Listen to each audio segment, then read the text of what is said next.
Hello student, this is Praneeth and today I am going to begin the second part of the chapter Discovering Truth. The saga continues.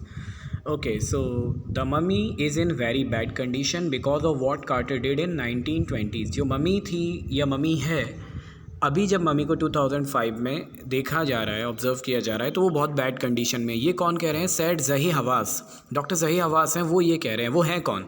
Secretary general. वो secretary general हैं, यानी वो मुख्य सचिव हैं of Egypt supreme council of antiquities. Antiquities का मतलब जानते हैं, अति प्राचीन जो वस्तुएं, भवन, मकान या जो भी चीज़ें हमें हिस्ट्री से रिलेटेड मिलती हैं उनको हम एंटिकिटीज़ बोलते हैं, प्राचीन काल की चीज़ें। तो ये इजिप्ट का एक पूरा का पूरा काउंसिल यानी एक परिषद है, पूरा उनका एंटिकिटीज़ का एक विभाग है, उसके वो सेक्रेटरी जनरल है, जही हवास है। वो उनकी देखरेख में ये मम्मी का ऑब्जर्वेशन हो रहा है। वो कह रहे हैं कि मम्मी बहुत गंदी कंडीशन में।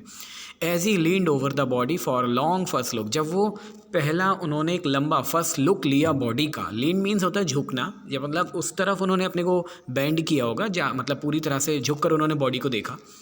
कार्टर, हॉवर्ड कार्टर, ये एक कार्टर नाम का एक ब्रिटिश आर्कियोलॉजिस्ट था जिसके बारे में थोड़ा आपको बता चुका था। तो हॉवर्ड कार्टर नाम का ब्रिटिश आर्कियोलॉजिस्ट था, that is was the British archaeologist who in 1922 discovered Tut's tomb।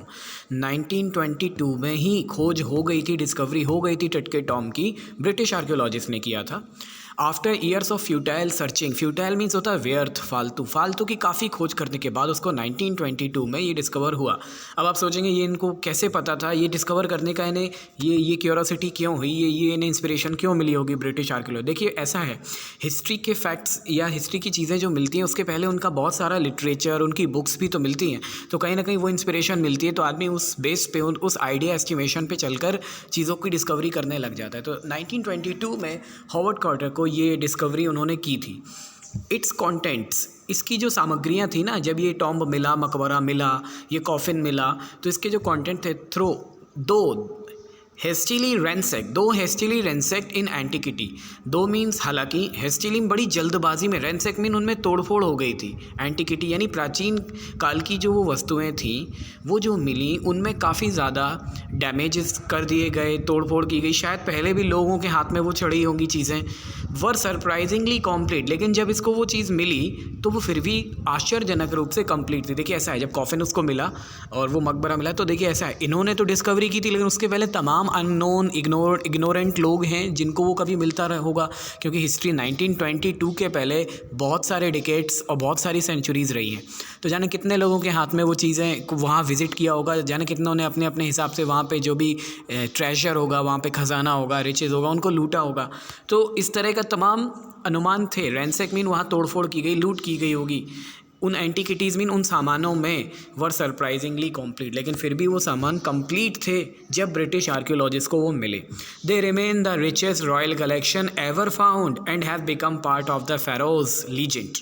ये जो चीज़ें मिली, रिचेस्ट रॉयल कलेक्शन, अब तक की जितनी भी शाही चीज़ें मिली होंगी ना, उनमें सबसे रिच रॉयल कलेक्शन था जो कभी भी फाउंड किया गया हो, पाया गया हो।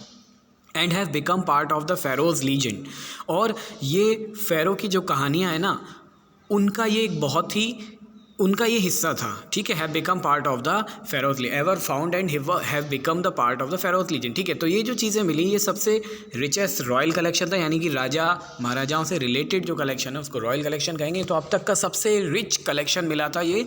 यहाँ पे बहुत सारा गोल्ड, ज्वेलरी वगैरह इनको मिली होगी। और ये फ़राओ की जो कहानियाँ हैं, जो लीजेंड मीन कहानियाँ भी होती हैं, वीर गाथाएँ होती हैं, तो उनका ये हिस्सा भी था, यानी कि उनका भी ये हिस्सा था।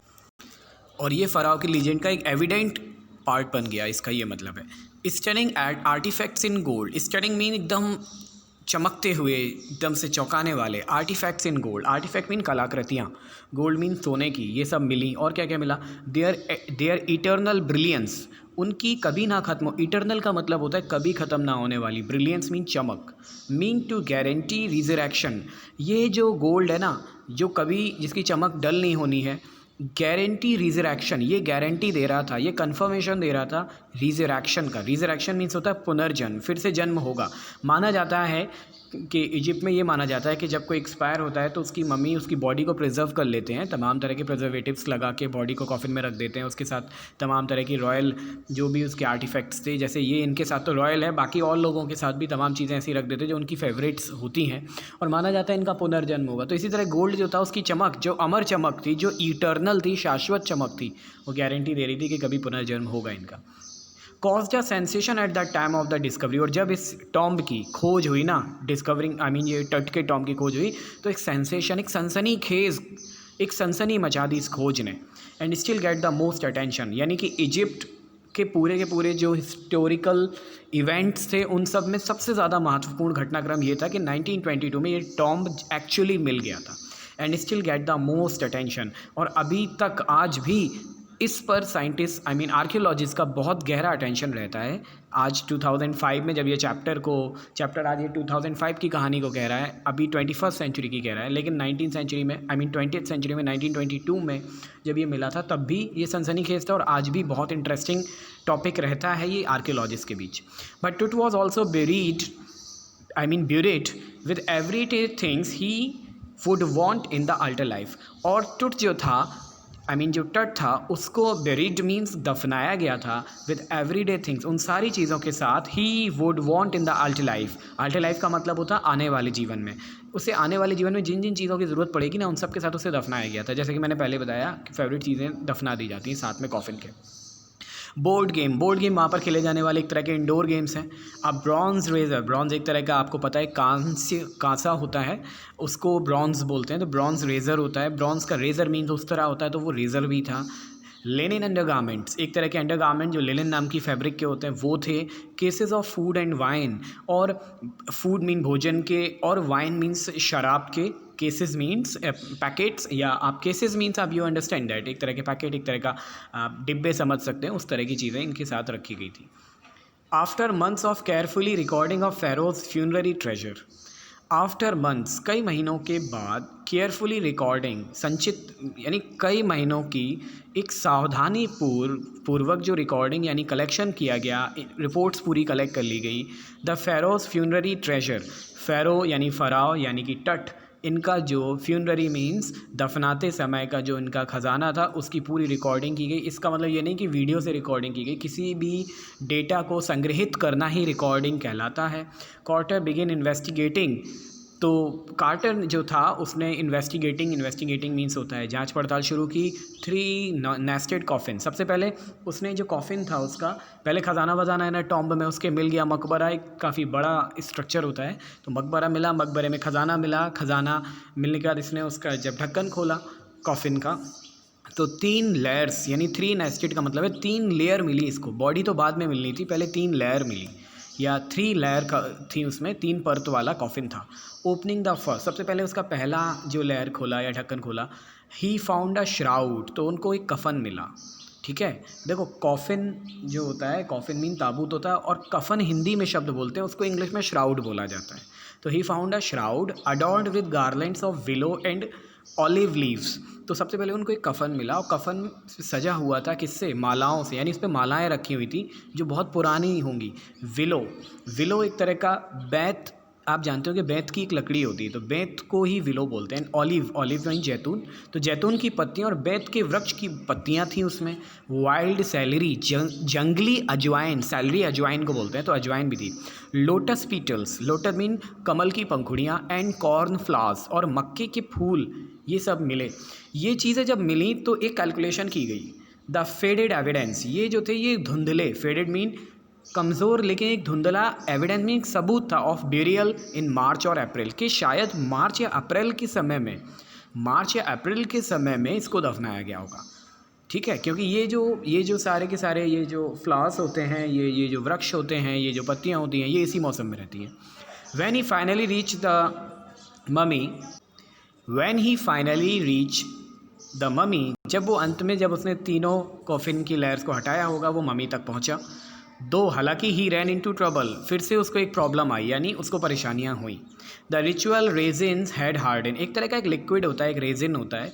रिचुअल मीन्स जो रीति रिवाज में दफनाने के प्रयोग में लाया जाने वाला एक तरह का लिक्विड। हैड हार्डन, वो बहुत ज़्यादा पुराना 3300 मतलब हज़ारों साल पुरानी सी बात है ये, तो वो हार्डन हो गया था। हार्डन का मतलब है वो टाइट हो गया था। Cementing Tut to the bottom of his solid gold coffin, और जो टट था ना उसको, जो ताबूत का बॉटम था वहाँ पे पूरा सीमेंटेड कर दिया था, यानी उसने पूरी तरह सीमेंट से नहीं, ईंटे को चिपका देते हैं, उसकी बॉडी सीमेंटेड हो गई थी, चिपक गई थी पूरी तरह से। सीमेंटेड का मतलब होता है चिपक गई थी उस रेजिन की वजह से, एक लिक्विड की वजह से। To the bottom of a solid gold coffin, जो सोने का बना हुआ उसका जो ताबूत था, उस सॉलिड गोल्ड कॉफिन से उसकी बॉडी इतनी टाइट चिपक गई थी, इतनी ज़्यादा हार्ड हो गई थी कि उसको फिर सेपरेट नहीं किया जा पा रहा था। No amount of legitimate force could move them, no amount of legitimate force, legitimate means मतलब है उपयोग में लाया गया, प्रयोग किया गया, इस्तेमाल किया गया। तो इस्तेमाल की जाने वाली जो भी शक्ति यानी जो भी ताकत लगाई गई, नो अमाउंट, उसकी कोई भी अमाउंट ऐसी नहीं थी जो उसको मूव करे। अब देखिए ऐसा है, वो एक बॉडी है, वो एक ताबूत है, आप उसके एकदम बहुत कस के हथौड़ेबाजी से तो आप उसको तोड़ नहीं सकते, कोई बिल्डिंग थोड़ी है कि आप तोड़ लोगे। आपको बहुत ज़्यादा माइन्यूट डिटेल्स भी एक हिस्टोरिकल फैक्ट के डिटेल रखने पड़ते हैं उनके। जो आपने देखा होगा आर्कियोलॉजिस्ट को कभी डिस्कवरी या हिस्ट्री चैनल पे, अगर वो आर्कियोलॉजी का काम करें तो उनके जो उनके टूल्स हैं वो बहुत सोफिस्टिकेटेड होते हैं, बहुत ज़्यादा परिष्कृत होते हैं, एडवांस होते हैं, एकदम महीन होते हैं। तो ये नहीं कि वो हथौड़ा छानी लेके एकदम से तोड़ देते। Carter wrote later what was to be done, तो कार्टर ने आगे लिखा भी है कि आगे फिर और क्या क्या चीज़ें थी जो की जानी थी और उसने जो की। तो उसने आगे क्या किया, एक काम किया उसने, पहले तो वो जो बॉडी चिपक गई थी उसको उसने वहाँ से हटाने के लिए एक नया एफर्ट किया। The sun can beat down like a hammer this far south in Egypt, सूरज जो है ना वो एक हथौड़े के जैसा ही होता है इजिप्ट के साउथ में, यानी ये दक्षिण इजिप्ट है, ये साउथ इजिप्ट है। वहाँ पर सूर्य की इतनी तेज़ गर्मी रहती है कि वहाँ पर अगर दिन भर रेत में कोई चीज़ रख दो तो वो बहुत कस के पिघल तक जाती है। तो and Carter try to use it to loosen the resin, तो कार्टर ने सोचा धूप के सामने पड़ा रहने दो थोड़ी देर इसको, मतलब थोड़ी देर क्या, कई घंटों के लिए इसको पड़ा रहने दो धूप के सामने इस कॉफ़िन को, तो इसकी बॉडी और इसकी कॉफ़िन जिस रेजिन से चिपकी है ना वो रेजिन पिघल जाएगा। फॉर सेवरल आवर्स, कई घंटों तक, वेट अ वाइल, कई घंटों तक he set the mummy outside in blazing sunshine, चमकती हुई जो धूप थी, कड़क धूप थी, उसने मम्मी को आउटसाइड उसके सामने एक्सपोज किया। That heated it to 149 degree Fahrenheit, 149 degree Fahrenheit के टेम्परेचर तक ले गई, वो हीट कर दिया उसने इसको। नथिंग बज्ड, लेकिन कुछ भी हिला डुला नहीं, कुछ भी नहीं हुआ, वो रेजिन बिल्कुल लूज़ नहीं हुआ, ये फेल रहा इसका attempt. He reported with scientific detachment that, मैं बताना चाहता हूँ साइंटिफिक डिटैचमेंट क्या होता है।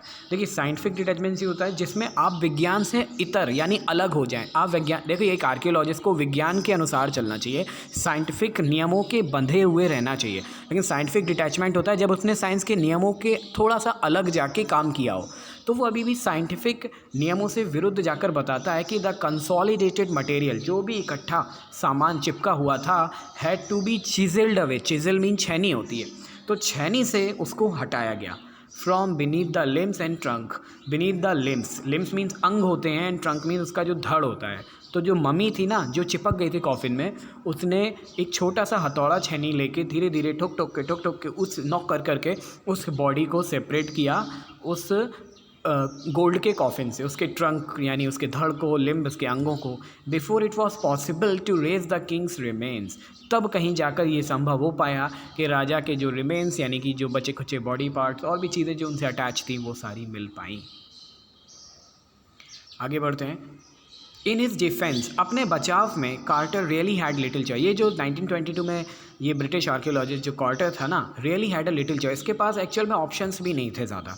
If he had not cut the mummy free, अगर वो ममी को फ्री करता नहीं उस बॉडी उस कॉफिन से, thieves most certainly would have circumvented the guard and ripped it apart to remove the gold. तो पता चोर वगैरह वहाँ आते, जैसे ये वापस रख कर वहाँ उसको मम्मी को वहीं रख के, अब कॉफिन की खोज तो हो ही गई थी, तो अगर ये मम्मी को हटा के वहाँ पे चीज़ों को अपने जो जिस अभियान को वो कर रहा था उसके कंट्रोल में अगर नहीं लेता उन चीज़ों को, तो शायद देखिए लुटेरे आते रहते हैं उन जगहों पर और वहाँ पर वो लूट जाते। तो ये थीव्स मीन चोर, मोस्ट सर्टेनली बिल्कुल निश्चित है, वुड हैव सर्कमवेंटेड, सर्कमवेंटेड मीन्स होता है चकमा देना, आपको सीधा एक वर्ड बता रहा हूँ, चकमा देना। जब भी आपने चकमा देना शब्द सुना हो, आप सर्कमवेंटेड का यूज़ करिए।